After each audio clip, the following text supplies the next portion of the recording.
Hello മേഡീസ്, ഒരു കാര്യം തുറന്നു പറയണമെന്ന് ആഗ്രഹിച്ചിട്ട് കുറച്ച് നാളായി.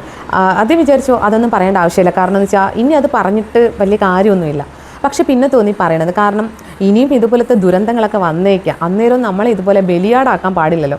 അപ്പോഴെങ്കിലും നമ്മൾ ഇതിന് മുന്നേ സംഭവിച്ച കാര്യം ഓർക്കും അല്ലേ. അപ്പോൾ അതുകൊണ്ട് തന്നെ ഞാൻ പറയാൻ പറഞ്ഞു, നമ്മൾ എല്ലാവരും തന്നെ കോവിഡിൻ്റെ ടൈമിന് കൊറോണ വാക്സിനേഷൻ എടുത്തത് എല്ലാവർക്കും അറിയാമല്ലോ. അപ്പോൾ കുറേ വർഷങ്ങൾക്ക് ശേഷം അതിന് സൈഡ് എഫക്റ്റ് ഉണ്ടായി എന്നൊക്കെയുള്ള വാർത്തകളൊക്കെ നമ്മൾ അറിഞ്ഞതാണ്. അപ്പോൾ അതിൽ ഏറെക്കുറെ സത്യമുണ്ട്. പക്ഷേ അവരത് വലിയ രീതിയിൽ സ്പ്രെഡ് ചെയ്തില്ല. കാരണം എന്ന് വെച്ചാൽ അതിന് ഇനിയിപ്പോൾ ഒരു പരിഹാരമില്ല. കാരണം ഓൾമോസ്റ്റ് ആൾക്കാർ അത് എടുത്തു കഴിഞ്ഞു. അതിൻ്റെ പാർശ്വഫലങ്ങൾ നമ്മൾ അനുഭവിക്കുന്നുമുണ്ട്. അപ്പോൾ ഇനി അതിൽ പ്രത്യേകിച്ച് പരിഹാരങ്ങളൊന്നുമില്ല. അപ്പോൾ എനിക്ക് പറയാനുള്ളത്, ഒരു ഫാർമസിസ്റ്റ് എന്ന നിലയ്ക്ക് ഞാനിത് അന്ന് ചിന്തിച്ചിരുന്നു.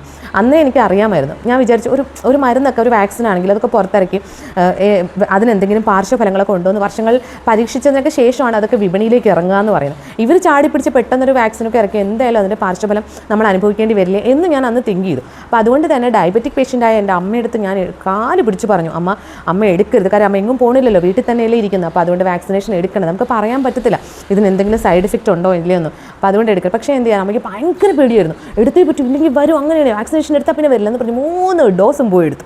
എന്നിട്ട് കേട്ടില്ല. പക്ഷേ അമ്മ ഡയബറ്റിക് പേഷ്യൻ്റ് ആയിരുന്നു എന്നേ ഉള്ളൂ.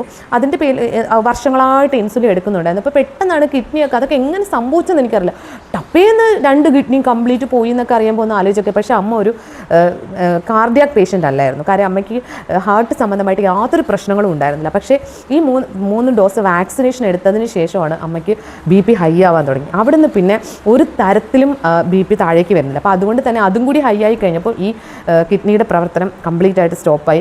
പിന്നെ ഡയാലിസിസ് ഒക്കെ വേണ്ടി വന്നു. അപ്പോൾ അന്ന് തന്നെ ഡോക്ടർ പറഞ്ഞു, പക്ഷേ ഡയാലിസിസ് ചെയ്ത് ഏറെക്കാലം അമ്മയ്ക്ക് ജീവിക്കാൻ പറ്റും. പക്ഷേ BP ഹൈ ആവാൻ പാടില്ല, അത് എങ്ങനെയെങ്കിലും താഴെ കൊണ്ടുവരണം, അമ്മ ഒട്ടും ടെൻഷനാവാൻ പാടില്ല, അങ്ങനെയൊക്കെ. പക്ഷേ നമ്മൾ പരമാവധി 100% നോക്കിയിട്ട് പോലും BP അമ്മയ്ക്ക് ഭയങ്കര പ്രശ്നമാണ്. അപ്പോൾ എനിക്കറിയില്ല. അപ്പോൾ അന്ന് ഞാനിങ്ങനെ പറഞ്ഞു, ഈ വാക്സിനേഷൻ ഒന്നും എടുക്കേണ്ടത് ഞാൻ പറഞ്ഞല്ലേ അമ്മ അന്ന് പറഞ്ഞു. പക്ഷേ എനിക്ക് അമ്മയെ നഷ്ടപ്പെട്ടു. കാര്യം 4ാമത്തെ ഡയാലിസിസിന് BP ഹൈ ആയി, അറ്റാക്ക് വന്ന് അമ്മ മരിച്ചു. പക്ഷേ ഞാൻ പറയായിരുന്നു, അന്നേ ഞാനത് ഓർത്താണ്. പക്ഷേ അതിനും വർഷങ്ങൾക്ക് ശേഷമാണ് ഇപ്പോൾ അതിന് പാർശ്വഫലം ഉണ്ടായി എന്നൊക്കെ പറഞ്ഞ് റിപ്പോർട്ട് വന്നതും കാര്യങ്ങളും. അപ്പം ഇനിയാണെങ്കിൽ പോലും ഇപ്പം നിർബന്ധപൂർവ്വം നമ്മളെ കൊണ്ട് എടുപ്പിക്കരുത്. ഓട്ടിച്ചിട്ട് ഒരു സ്ഥലത്ത് നമുക്ക് കയറാനോ ഇറങ്ങാനോ പറ്റത്തില്ല. വാക്സിനേഷൻ എടുത്തവർക്ക് മാത്രം, അങ്ങനെ നിർബന്ധം. കാര്യം അതെടുക്കാത്തതിൻ്റെ പേരിൽ ഒരുപാട് മാനസിക വിഷമം അനുഭവിക്കേണ്ടി വന്ന ഒരാളാണ്. ഞാൻ എടുത്തിട്ടില്ല, പക്ഷേ ഞാൻ അതിനുവേണ്ടി ഒരുപാട് സ്ട്രഗിൾ ചെയ്യേണ്ടി വന്നിട്ടുണ്ട്. പക്ഷേ ഇപ്പം നിങ്ങൾ അറിഞ്ഞല്ലോ. അപ്പോൾ അതുകൊണ്ട് തന്നെ ഇനിയിപ്പോൾ അതൊന്നും പറഞ്ഞിട്ട് കാര്യമില്ല. പക്ഷേ ഞാൻ പറയുവാണ്, ഇനിയാണെങ്കിലും ഇതുപോലത്തെ പല ദുരന്തങ്ങളും വന്നേക്കാം. ചാടി വീണ് ദേവി ജനങ്ങളെ എല്ലാവരും ഒന്നായി നിന്ന് ആർക്കും നമ്മളെ ഒന്നും ചെയ്യാൻ പറ്റത്തില്ല. ഇതൊന്നും എടുക്കരുത്. ലാസ്റ്റ് കണ്ട് ഇനിയിപ്പോൾ എന്ത് ചെയ്യാനാ, ഇതൊക്കെ വെച്ച് അനുഭവിക്കാനേ പറ്റുള്ളൂ. പാർശ്വഫലങ്ങൾ ഉണ്ട്, ഉണ്ടെങ്കിലുണ്ട്, അനുഭവിക്കുക. ആർക്കെതിരെ പരാതി കൊടുക്കാൻ എന്ത് ചെയ്യണം ഒന്നും അറിയില്ല.